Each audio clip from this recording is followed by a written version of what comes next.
Hello, my dear kids. How are you all? Hope you all are fine. Let's study and shine.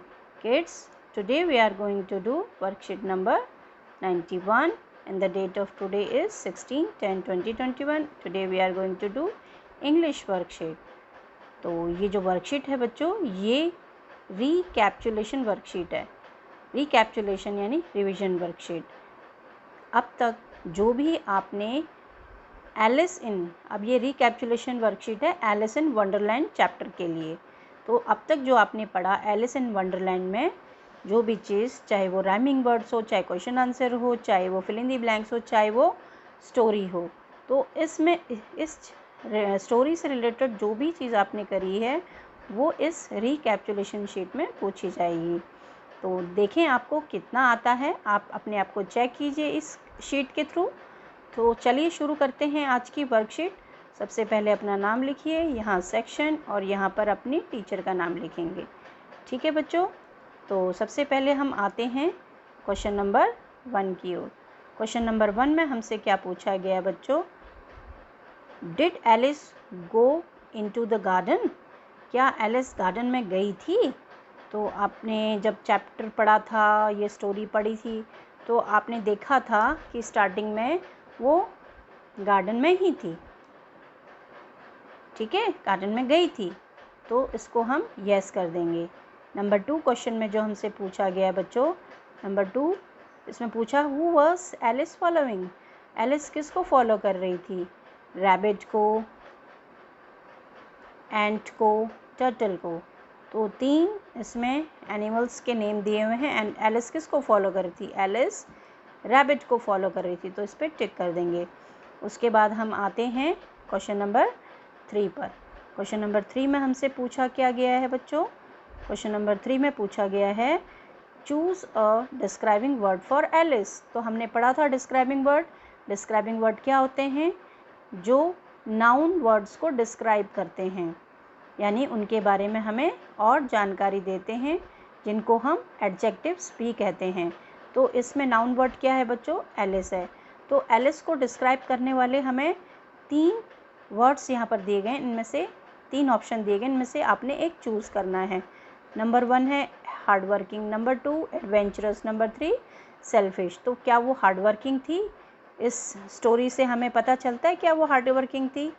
Hard working मतलब मेहनती. तो दूसरे number पे B option में आपको दिया एडवेंचरस यानी रोमांचक, कुछ भी रोमांचक करने का उसका मन करता था. और नंबर 3 सेल्फिश यानी कि मतलबी. तो रोमांचक थी, उसको कुछ जो चीज़ एडवेंचरस होती थी उसको अच्छी लगती थी, तो इस पर हम टिक कर देंगे. नंबर 4 पे हम आते हैं. नंबर 4 पे हमें क्या पूछा गया है? The lovely garden was. अब हमें से 3 चित्र दिए गए हैं. 3 चित्रों को देखकर हमने बताना है कि लवली गार्डन जो था वो कैसा था. लवली गार्डन जो outside, the lovely garden was कैसा था? क्या वो outside the Alice house, Alice के घर के बाहर था? इन दी फॉरेस्ट, फॉरेस्ट में था? या अंडर द रैबिट होल, या रैबिट होल के नीचे था? तो अंडर द रैबिट होल, ये वाला जो ऑप्शन है नंबर सी ऑप्शन, ये सही है. क्योंकि जैसे ही वो रैबिट का पीछा किया उसने क्या देखा? रैबिट किस पे घुस गया था? अपने ब्यूरो में घुस गया था. ठीक है, अपने होल में जो है, अपना ब्यूरो जो होता है जिसमें वो रहता है रैबिट, उसके अंदर उसने जंप कर दिया था, जिसके अंदर उसने भी जंप कर दिया था एलिस ने. तो कहाँ पर था वो जो गार्डन था? वो रैबिट के होल में था. अब हम आते हैं नंबर 5 की ओर. नंबर 5 क्वेश्चन में अगर आप देखेंगे, Alice followed the rabbit because. Alice ने रैबिट को फॉलो क्यों किया था, उसका पीछा क्यों किया था? क्योंकि ए ऑप्शन में आपको क्या दिया है? The rabbit was her friend. Rabbit उसका फ्रेंड था? नहीं. B option, she was curious as it was a talking rabbit. वो क्यूरियस थी, वो जिज्ञासु थी, क्योंकि वो जो रैबिट था वो टॉकिंग रैबिट था, बोलने वाला रैबिट था. या see, her sister asked her to follow the rabbit. उसकी सिस्टर ने उसको रैबिट को फॉलो करने के लिए बोला था? नहीं. तो हमारा इसमें आंसर है बी, कि वो जिज्ञासु थी, क्योंकि वो रैबिट टॉकिंग रैबिट था. ठीक है बच्चों. उसके बाद हम आते हैं क्वेश्चन नंबर 6 की ओर. ठीक है, क्वेश्चन नंबर 6 में देखें क्या पूछा गया है। Right a describing word for the following pictures. तो नीचे कुछ पिक्चर्स दी गई हैं, इन पिक्चर्स के लिए आपने डिस्क्राइबिंग वर्ड ढूंढने हैं। आपको जो भी सही लगता है कि इन पिक्चर्स के लिए डिस्क्राइबिंग वर्ड होंगे तो उनको आपने यहाँ लिखना है। तो आप ये देखेंगे सबसे नंबर 1 पे जो है गार्डन का पिक्चर बना हुआ है, जो ब्यूटीफुल है, कलरफुल भी है, ठीक है। तो आप ये देखिए, और ग्रीन गार्डन भी बोल सकते हो। तो कुछ भी इनमें से कोई भी डिस्क्राइबिंग वर्ड अगर आपको लगता है कि हाँ इस गार्डन को डिस्क्राइब करता है ये वाला वर्ड, तो आप यहाँ पर लिख दीजिएगा, ठीक है। तो मुझे ऐसे लगता है कि कैसा गार्डन था, ब्यूटीफुल लिख दो, BEAUTIFUL, ब्यूटीफुल गार्डन। तो ये ब्यूटीफुल आप यहाँ लिख सकते हो, कलरफुल भी लिख सकते हो, ठीक है, ग्रीन गार्डन भी लिख सकते हो। अच्छा, उसके बाद आप यहाँ पर आएंगे इस वाले पे, इस वाले ऑप्शन पे जो है हमें एक रैबिट दिख रहा है, ठीक है। तो ये रैबिट कैसा लग रहा है आपको? मुझे तो ये रैबिट वाइट कलर का लग रहा है, तो मैं इसमें वाइट लिख सकती हूँ, ठीक है। और आप लिख सकते हो क्यूट रैबिट, क्यूट भी लिख सकते हो, CUTE क्यूट। और क्या लिख सकते हो इसके लिए? बनी रैबिट, कुछ भी, मतलब वाइट रैबिट, क्यूट रैबिट, और क्या लिख सकते हो, जो भी लिख सकते हो आप यहाँ लिखिएगा, ठीक है।